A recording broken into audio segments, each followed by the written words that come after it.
నమస్తే. Welcome to VSB Telugu audio library. కథా శీర్షిక పరాజిత. రచన నారాయణ గంగోసాధ్యాయ.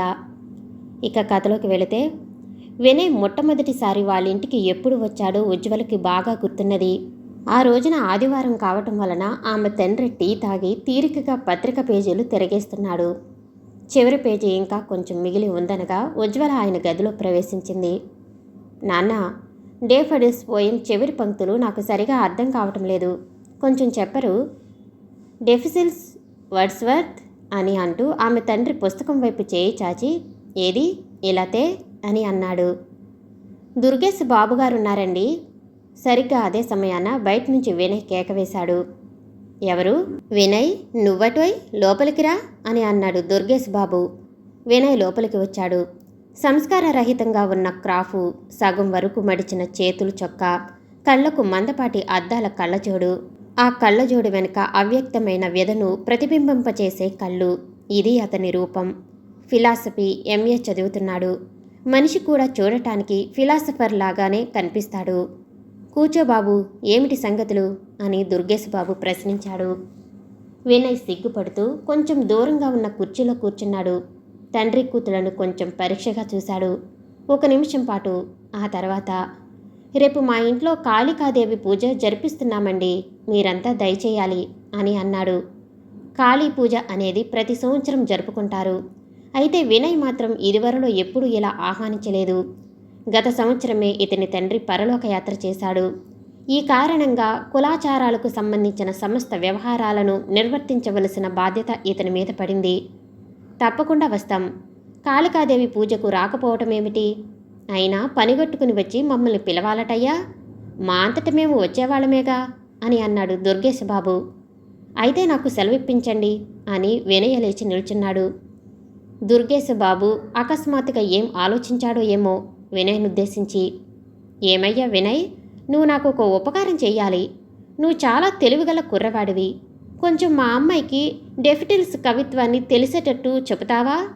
నా చిన్నతనంలో నేను కూడా ఈ గీతాన్ని చదివాను, కానీ నాకు సరిగా గుర్తులేదు అని అన్నాడు. ఉజ్వలకు చెప్పనలవి గాని సిగ్గు వేసింది. ఆమెకు అక్కడి నుంచి పారిపోవాలనిపించింది కూడాను.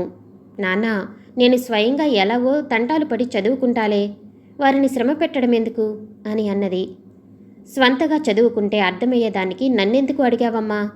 వినయ్ మనకు కావలసిన వాడేలే, చాలా బ్రిలియంట్ స్టూడెంట్, మన వీధిలోని వాడు, పైగా మనకు బంధువు కూడా. అతని ముందు సిగ్గెందుకమ్మా? టూకీగా 4 మాటల్లో చెప్పేస్తాడు. పుస్తకం వినయ్ చేతికివ్వు. వినయ్ మళ్ళా కుర్చీలో కూర్చుంటూ అలాగే చెప్తానండి అని అన్నాడు. అతని కంఠంలో ఎటువంటి జంకు లేదు. వినయ్ ఉజ్వలను చూసి చూడనట్టుగా చూశాడు. పుస్తకం వినయ్కు అందించేటప్పుడు ఉజ్వలకు చేతులు వణికాయి. కానీ వినయ్ మాత్రం దీన్ని గమనించాలనే లేదు. అతి సహజ స్వరంతో, మీకు ఏ పద్యాలు డిఫికల్ట్గా ఉన్నాయన్నారు? చివరి పద్యాలు కదూ అని వినయ్ వాటిని వివరించి చెప్పాడు. 20 నిమిషాల పాటు పద్యాలకు అర్థం చెబుతూ ఉంటే దుర్గేశ్ బాబు చెవులు దూర చేసుకుని విన్నాడు. వినయ అనర్గళ కవితాధోరణి, మేధా సంపద దుర్గేశ్ బాబును ఎంతగానో ఆకర్షించాయి. అయితే ఉజ్వలకు మాత్రం వినయ్ మాటలు సగం అర్థం కాలేదు. అయితే అతని మధుర కంఠానికి ఆమె సమ్మోహితురాలైంది. అతని ఇంగ్లీషు భాషా పటిమకు ఆశ్చర్యపోయింది. వినయ అతి ప్రతిభా సంపన్నుడనే విషయం మాత్రం ఆమెకు దృఢపడింది. సూపర్, యూనిక్ అని దుర్గేశ్ బాబు బిగ్గరగా అన్నాడు. ఉజ్వల కనుబొమ్మలు చిట్లించుకున్నది. వినయ్, నిజం చెబుతున్నాను. కాలేజీలో నేను చదివే రోజుల్లో డాక్టర్ ఘోష్ ఇంగ్లీషు అద్భుతంగా చెప్పేవాడని అనుకునేవాణ్ణి. నిన్ను చూశాక ఇవాళ ఆయన గుర్తుకొచ్చాడు. వండర్ఫుల్గా చెప్పావు. మా అమ్మాయి ఇంగ్లీష్లో చాలా పూర్. అప్పుడప్పుడు వచ్చి కాస్త ఇంగ్లీషు చెప్పి వెళ్ళావంటే నీ మేలు మర్చిపోలేను అని అతి ఆత్మీయ భావంతో అన్నాడు. ఏదో బంధుత్వం ఉన్నది కనుక ఇంత చనువు తీసుకుని అడిగాను. తన తండ్రి వినయను అలా అడగటం ఉజ్వలకు రుచించలేదు. నాన్న, వారికెందుకంత శ్రమ ఇవ్వటం అని అనాలనిపించింది. కానీ నోటి వెంట మాటలు పెకిలి రాలేదు. దుర్గేశ్ బాబు మాటలకు వినయ్ మొహం మీద ఏ భావము ప్రస్ఫుటితం కాలేదు. వెనుకటిలాగానే కూర్చుని పుస్తకం ఉజ్వలకు అందిస్తూ, సరే అలాగే వస్తూ ఉంటాలేండి అని అన్నాడు. అంతేగాని అయిష్టతను వ్యక్తం చేయలేదు. అందుకే ఉజ్వల తనకేదో అవమానం జరిగినట్లు భావించుకున్నది. ఎందుకో ఏమో. ఆ తర్వాత వినయ లేచి వెళ్ళిపోతూ, దుర్గేశ్ బాబుగారు సెలవు, ఇంకా 4-5గురిని పూజా ఉత్సవానికి ఆహ్వానించాలి అని అన్నాడు. ఏదో మాట వరుసకు అన్నాడే కానీ ఆయనకెక్కడ గుర్తుంటుంది? బయటికి వెళ్లటంతోటే ఈ విషయం కాస్త పులుసులో కలిసిపోతుందని భావించింది ఉజ్వల. ఎందుకంటే గత 5 సంవత్సరాల నుంచి అతగాడి వాలకాన్ని ఈమె పరికిస్తూనే ఉన్నది. అసలు వినయ వెళ్లేది వాళ్ళింటి ముందు నుంచేగా.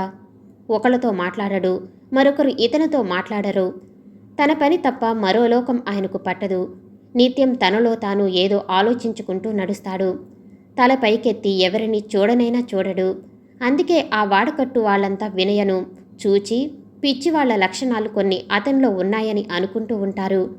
ఎప్పుడూ చేతిలో బండెడు పుస్తకాలుంటాయి. కాళ్ళకేసుకునే జోళ్ళు రెండు రకాలుగా ఉంటాయి. అప్పుడప్పుడు చొక్కా తిరగేసి తొడుక్కుంటాడు. మతిమరుపుగా జేబులో డబ్బులు లేకుండానే ట్రామ్లో ఎక్కుతాడు. ఎంత అమాయకమైన మనిషి! ఇంత మతిమరుపు మనిషి చివరికి తన స్మరణాశక్తిని రుజువు చేసుకున్నాడు. ఆ తర్వాత 5 రోజులకు సాయంత్రం పూట వాళ్ళింటికి వచ్చి దుర్గేశబాబు గారు అని కేకవేశాడు. దుర్గేశబాబు ఇంట్లో లేడు. ఆ సమయంలో ఉజ్వల తలుపు తెరిచి లేరండి అని సమాధానం చెప్పింది వాకిట్లో నిలబడి. పర్వాలేదులే, నేను వచ్చింది నీకు ఇంగ్లీష్ పాఠం చెప్పటానికేలే అని అన్నాడు. ఉజ్వల ఆశ్చర్యచకితురాలై కొన్ని క్షణాలు అలాగే నిలబడిపోయింది. తల పైకెత్తి అతని ముఖంలోకి చూసింది. అతని మొహం మీద ఆమెకు పసిపిల్లల అమాయకత్వం కనిపించింది. కళ్లల్లో ఆత్మ నిగ్రహం ప్రస్ఫుటించింది. ఒక్కసారిగా ఆమె హృదయంలోని పొరల తెరలు విడిపోయినాయి. ఇవాళ నీకు చదవాలని లేకపోతే చెప్పు, మరొక రోజు వస్తా అని అన్నాడు వినయ కొంచెంసేపు మౌనంగా నిలబడి. పర్వాలేదు రండి. ఆ రోజు నుంచి చదువు చెప్పడం ప్రారంభమైంది. వినయ్ ఫస్ట్ క్లాస్లో ఎంఏ పాస్ అయి రీసెర్చ్ చేస్తున్నాడు. ఉజ్వల కొత్తగా కాలేజీలో చేరి చదువుతున్నది. వినయ వారానికి 2-3 సార్లు వచ్చి ఇంగ్లీషు చెప్పి వెడుతున్నాడు. అప్పుడప్పుడు సంస్కృతం, లాజిక్ కూడా చెబుతున్నాడు. పాఠం చెప్పటంలో గంటన్నర సేపు ఉంటాడు. వినయ పాఠం చెబుతున్నంతసేపు ఉజ్వల ఏదో ఒక అద్భుత లోకంలో విహరిస్తూ ఉండేది. పాఠం చెప్పటం అకస్మాత్తుగా ఆపేసి వినయ లేచి నిల్చునేవాడు. ఇవాళ నాకు చాలా అర్జెంటు పని ఉన్నది, వెళ్తున్నాను అనేవాడు అప్పుడప్పుడు. ఉజ్వల ఆంతర్యం జ్వాలతో దహించుకుపోయేది. పెదాలు కంపించేవి. ఈ మనిషి ఎంత నిర్దయుడు! ఎప్పుడూ తనను ప్రేమగా మాట్లాడించడు. పాఠం చెప్పినంతసేపు చెప్పటం, ఆ తర్వాత మీట నొక్కినట్టు మాటా పలుకు లేకుండా లేచి వెళ్ళిపోవటం. ఏమిటి ఈ మనిషి తరహా అని ఆలోచించుకుని ఉజ్వల బాధపడేది. పాఠాలు చెప్పటం పూర్తయిన తర్వాత వినయ కొంతసేపు తనతో కూర్చుంటే చాలా బావుండును. ఒకరినొకరు చూచుకుంటూ కబుర్లు చెప్పుకుంటే ఎంత హాయిగా ఉండును. ఉజ్వల తనలో తను మదనపడేది. జోరున వర్షం కురుస్తున్న ఒక రోజున ఉజ్వల హృదయం ఎంతగానో కంపించింది. ఇంతవరకు జరగనటువంటిదేదో ఆ రోజున జరిగిపోతుందని ఆమె ఎంతో గాఢంగా తలపోసింది. 2 సంవత్సరాలు దొర్లిపోయాయి. కానీ ఎటువంటి నూతన సంఘటన ఘటించలేదు. ఏవో తెలియని ఆలోచనలతో ఏదో ఒక సుముహూర్తం కోసం ఆమె కన్నులు కాయలు కాచేలా ఎదురుచూసేది. కానీ ఆమె ఊహలు ఊహలుగానే ఉండిపోయాయి. ఆమె హృదయంలో ఒలికిపోతున్న విషాదం అతని కన్నుదోయికి ఎన్నడూ కనిపించనే లేదు. పుస్తకం వైపు చూడటమే కానీ ఎదురుగా ఉన్న కన్నెను మాత్రం కన్నెత్తి చూడలేదు. బయట జోరున వర్షం కురుస్తుంటే కళ్ళజోడు చెమ్మ తుడుచుకుంటూ జల్లు పడుతున్నది, కిటికీ తలుపులు వేయరాదు అనేవాడు ఏటో చూస్తూ. అతని వాలకం ఉజ్వలకు చిరాకు కలిగించేది. కొద్ది రోజుల నుంచి వినయ తల్లి ఉజ్వల ఇంటికి తరచూ రాకపోకలు సాగించింది. ఆమెకు వినయ ఒక్కడే కొడుకు. పిల్లవాడు పెళ్లి చేయాలని ఆమె మహా తాపత్రయపడుతున్నది. ఉజ్వలను కోడలుగా చేసుకోవాలని ఆమెకు ఎంతో మక్కువగా ఉన్నది. తన కొడుకు ఉజ్వలను గాఢంగా ప్రేమిస్తున్నాడని, ఈ కారణంగానే ఆమెకు 2 సంవత్సరాల నుంచి పాఠాలు చెబుతున్నాడని ఆమె భావించింది. ఉజ్వల తల్లికి కూడా వినయ ఎంతో నచ్చాడు. దుర్గేశబాబు కట్నం రూపేణా ఏమీ ఇచ్చుకోలేడని వినయ తల్లికి తెలుసు. తనకు ఆస్తి లేకపోతేగా, అందుకే ఆమె ఈ సంబంధానికి ఒప్పుకున్నది. ఈ విషయం ఉజ్వలకు తెలిసింది. ఆమె మనసుకు, అంతరాత్మకు అనిర్వచనీయమైన ఆనందం కలిగింది. ఎన్నెన్నో ఆలోచనలు ఆమెను చుట్టుముట్టాయి. దిండిలో తలదూర్చి అలాగే చాలాసేపు పడుకున్నది. పుస్తకం పేజీలలో నుంచి వినయ తన జీవితంలో ప్రవేశించబోతున్నాడన్నమాట. నిద్రిస్తున్న అతని ఆత్మ తన స్పర్శకు చైతన్యవంతమవుతుంది. కాబోలు పసిపిల్లవాడి వలె విప్పారిన నేత్రాలతో ఆశ్చర్యంగా తన కళ్ళల్లోని కాంతిని చూస్తాడు కాబోలు. అప్పుడు ఆ రోజు రాత్రి ఆమె నిద్రపోలేదు. నీలాల నింగి మీద మినుకుమంటున్న నక్షత్రాలను లెక్క పెడుతూ పడుకున్నది. ఆ 2వ రోజు వినయ కోసం ఉజ్వల సిగ్గరితనాన్ని తనలో ఇముడ్చుకుని రిక్కురిక్కుమంటూ ఎదురుచూసింది. ఆ రోజున అతడు రాలేదు. 3వ రోజున వచ్చాడు. వచ్చినవాడు మామూలుగా రాలేదు. మహా ఉగ్రుడై వచ్చాడు. తుమ్మినట్లు మాట్లాడాడు. అప్పుడే దుర్గేశబాబు ఆఫీసు నుంచి వచ్చాడు. వినయ ఎటువంటి ఉపోద్ఘాతము లేకుండానే ఆకాశం ఎత్తున లేచిపోయి, మీరింతటి అఘాయిత్యానికి పాల్పడతారని నేనెప్పుడూ అనుకోలేదు. మీ అమ్మాయిని నాకిచ్చి పెళ్లి చేయాలని సంకల్పించారటగా అని రెట్టించాడు. ఇంతకు కొద్ది క్షణాల క్రితమే అతని తల్లికి అతనికి మధ్యన వివాహ విషయంలో ఘర్షణ జరిగింది. ఏదో పెద్దవారు అడిగారు కదా అని మీ అమ్మాయికి పాఠాలు చెప్పటానికి ఒప్పుకున్నాను. మీ మనసులో ఈ అభిప్రాయం ఉన్నదని తెలిసి ఉంటే నేనందుకు ఒప్పుకుని ఉండేవాణ్ణి కాదు అని మళ్ళా అన్నాడు. దుర్గేశబాబు ఒక్కసారిగా నిశ్చేష్టుడైనాడు. వినయ, తొందరపడుతున్నావు నాయనా. ఏదో అనుకున్నాను. చివరకు ముహూర్తం కూడా నిర్ణయం అయిపోయింది. ఆఖరి క్షణంలో నీవిలా పేచీ పెడితే ఎలా చెప్పు బాబు అని ప్రాధేయపడుతున్నట్టు మొహం పెట్టి అన్నాడు. అయ్యా, ముహూర్తం నిర్ణయించుకోమని మీతో ఎవరు చెప్పారండి? పెళ్లి చేసుకోవలసింది నేను. నా సమ్మతి లేకుండా పెళ్లి నిశ్చయించటానికి మీరెవరండి అని గద్దింపుగా ముందుకొచ్చి అన్నాడు వినయ. బాబు, ఉజ్వలకు అని ఏదో చెప్పబోయాడు దుర్గేశబాబు. మీ ఉజ్వల చాలా తెలివిగలదేనండి. ఆమె ప్రవర్తన ఎందుకులేండి? నా అభిప్రాయం నేను చెబుతున్నా వినండి. ఇప్పుడప్పుడే నాకు పెళ్లి చేసుకోవాలని లేదు. మరొక విషయం కూడా వినండి. రేపటి నుంచి నేను మీ ఇంటి గడప తొక్కేది లేదు, గుర్తించుకోండి అని వచ్చినవాడు వచ్చినట్టే వెళ్ళిపోయాడు. దుర్గేశబాబుకు ఊపిరి సలపలేదు. కూర్చున్నవాడు కూర్చున్న పళంగానే ఉండిపోయాడు. నోటి వెంట మాట పెకిలి రాలేదు. వాకిలి పక్కన నిల్చుని ఉజ్వల అన్ని మాటలు విన్నది. ఆమె తల తిరిగిపోయింది. ఆమె ఆశలు అడియాసలైనాయి. మాట పలుకు లేకుండా ఆమె అక్కడే నిలబడిపోయింది. ఈ రోజున ఉజ్వల పెళ్లి జరగబోతున్నది. వరుడు ఎవరో, ఏం చేస్తున్నాడో, ఏ ఊరో ఏమిటో ఎవరికీ తెలియదు. పిల్లను చూచుకొనటానికి కూడా అతగాడు రాలేదట. మరి ఈ సంబంధం ఎలా కుదిరిందో, ఏమి కథ కామేషియో ఆ మహానుభావుడికి తప్ప మరెవరికీ తెలియదు. ఉజ్వల ఈ సంబంధానికి వెంటనే ఒప్పేసుకుంది. ఏదో జరగవలసిందేదో జరిగి తీరుతుంది. మధ్యన అడ్డుపడటానికి నేనెవరిని? జీవితంలో నాకు ఏ ఆశ లేదు. ఆశలన్నీ ఎప్పుడూ అడుగంటిపోయాయి. తన బ్రతుకు చీకటి గొయ్యారమైపోయింది అని ఉజ్వల తన గుండెను రాయి చేసుకున్నది. ఆమె హృదయం మీద అకస్మాత్తుగా వినయ రూపం కనిపించింది. ఆమె పెదాలు వణికాయి. కోపంతో ఆమె వినయ అని ఒక్కసారి ఉచ్చరించింది. ఈ రోజు తర్వాత అతన్ని తాను ఎప్పుడూ గుర్తించుకోదు. ఇదే చివరి రోజు. అతన్ని శాశ్వతంగా మరచిపోతుంది. తన పట్ల అంత నిర్దయగా వ్యవహరించిన వ్యక్తిని తానెందుకు గుర్తించుకోవాలి అని అనుకున్నది. బయట మేళతాళాలు వినిపిస్తున్నాయి. శంఖధ్వనులు కూడా వీటిలో మిళితమైనాయి. బయట కోలాహలంగా ఉన్నది. ఒక చిన్నపిల్ల పరిగెత్తుకుంటూ గదిలోకి వచ్చి, ఉజ్వలాదేవి, ఉజ్వలాదేవి, పెళ్ళికొడుకు వచ్చేశాడు అని చెప్పింది.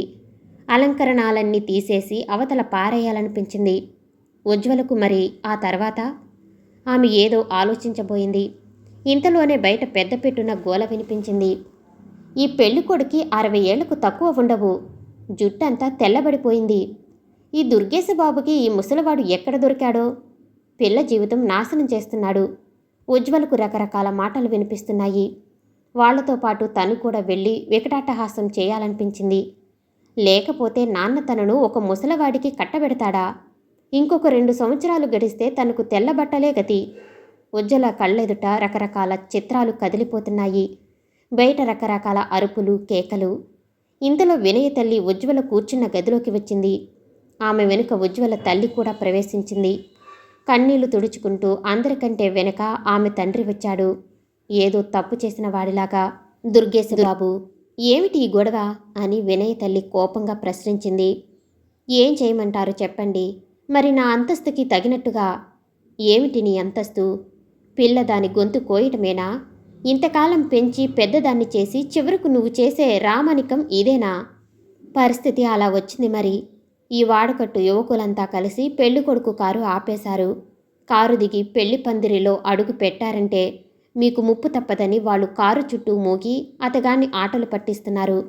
లగ్నం వేళ కూడా మించిపోయేటట్టున్నది అని విచారంతో కుంగిపోతూ అన్నాడు.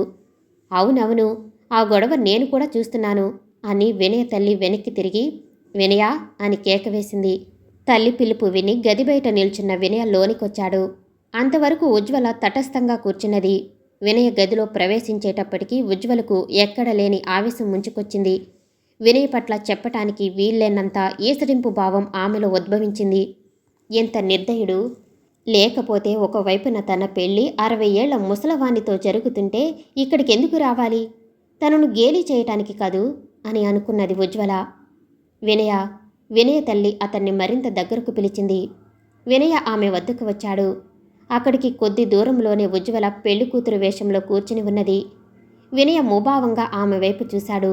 చూడరా, కుందనపు బొమ్మలాగా ఎంత చక్కగా ఉన్నదో. ఈ చక్కని చుక్క జీవితం పాడైపోవటం నీకిష్టమేనటరా అని అడిగింది తల్లి అతన్ని. వినయ ఉజ్వలను పరీక్షగా చూశాడు. తల వంచుకుని కూర్చున్న ఉజ్వల పెదాలు వణికిపోతున్నాయి. వినయ ఆమెను చూశాడు. ఆ మొదటి రోజున ఎలా చూశాడో అలాగే చూశాడు. ఆ చూపులో ఎటువంటి మార్పు లేదు. నన్నేం చేయమంటావో చెప్పమ్మా అన్నాడు వినయ. ఉజ్వలను పెళ్లి చేసుకోవాలి, లేకపోతే దుర్గేశబాబు గారి మర్యాద కాస్త మట్టిలో కలిసిపోతుంది. వినయ ఒక్క క్షణం పాటు మౌనం వహించి నిలబడ్డాడు. అలాగేనమ్మా, ఉజ్వలను నేను పెళ్లి చేసుకుంటాను అని అన్నాడు. మొదట్లో మాట మాత్రంగా అడిగినంతనే ఇంగ్లీషు పాఠాలు చెప్పటానికి ఒప్పుకున్నట్లుగానే అతని కంఠంలో అప్పటికీ ఎటువంటి భావం ప్రస్ఫుటం కాలేదు. దుర్గేశబాబు వినయను అమాంతంగా కౌగిలించుకున్నాడు.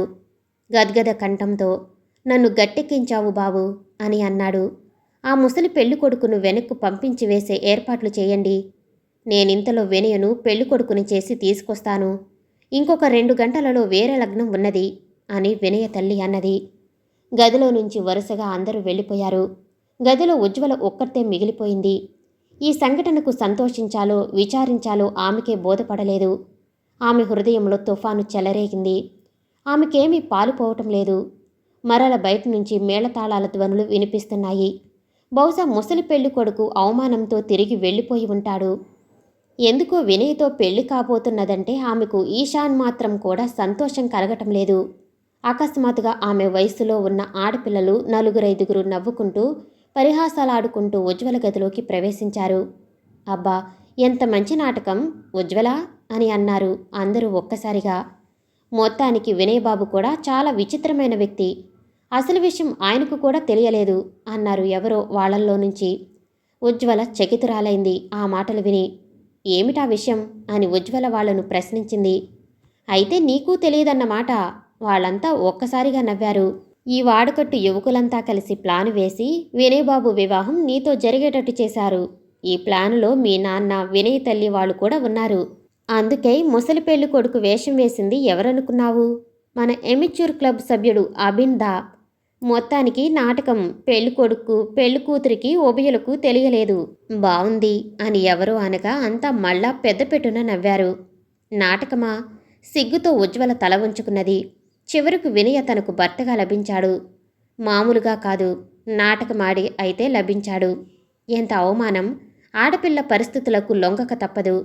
చివరకు తను పరాజిత అయ్యింది అని అనుకున్నది ఉజ్వల. బయట నుంచి అప్పుడే మేళతాళాల ధ్వనులు మరింత ఉన్నత స్థాయిలో వినిపించాయి. సమాప్తం. నేను వినిపించే ఆడియో కథలు, నవల్స్ మీకు నచ్చినట్లయితే మరిన్ని కథల కోసం షేర్ చేసి, లైక్ చేసి, సబ్స్క్రైబ్ చేసుకోండి. Thank you for watching.